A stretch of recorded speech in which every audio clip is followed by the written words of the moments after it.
Hola, bienvenido a la definición de presión hidrostática. La presión en cualquier punto en un fluido es la misma en todas las direcciones, es decir, tiene magnitud pero no una dirección específica y en consecuencia es una cantidad escalar. La presión en un fluido en reposo no cambia en la dirección horizontal. Sin embargo,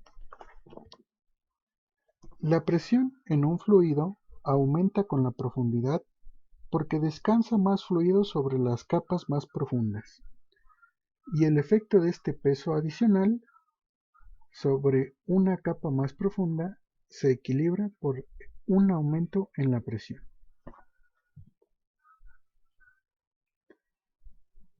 Para obtener una relación para la variación de la presión con la profundidad, considere un elemento rectangular de fluido, como se muestra en la figura. En esta figura tenemos un elemento rectangular de un fluido de altura delta y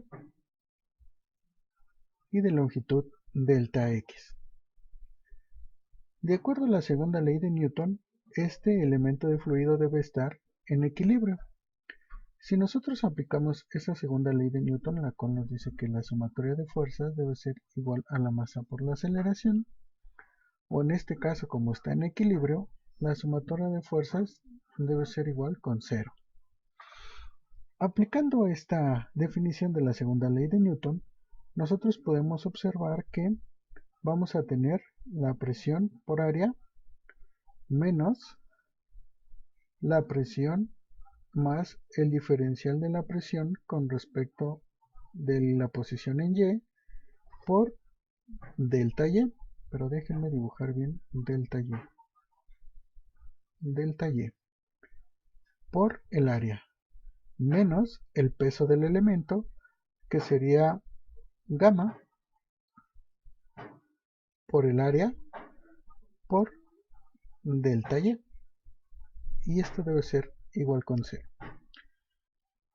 Si nosotros desarrollamos esta ecuación que logramos obtener, vamos a obtener lo siguiente. Veamos: presión por área menos presión por área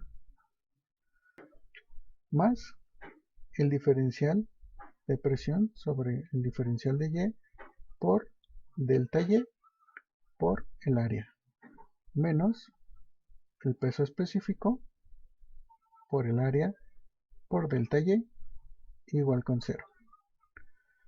De esta ecuación nos podemos dar cuenta que la presión por el área se va a cancelar y solo nos va a quedar como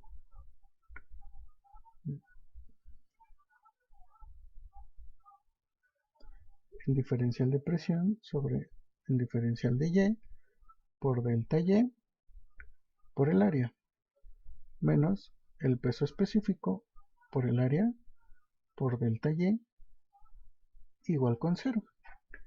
Y aquí nosotros tenemos una ecuación diferencial en donde vamos a separar las variables para resolver. Entonces vamos a tener lo siguiente. Vamos a pasar del lado derecho del signo de igual todas las variables que dependan de Y y vamos a dejar del lado izquierdo todo lo que dependa de P.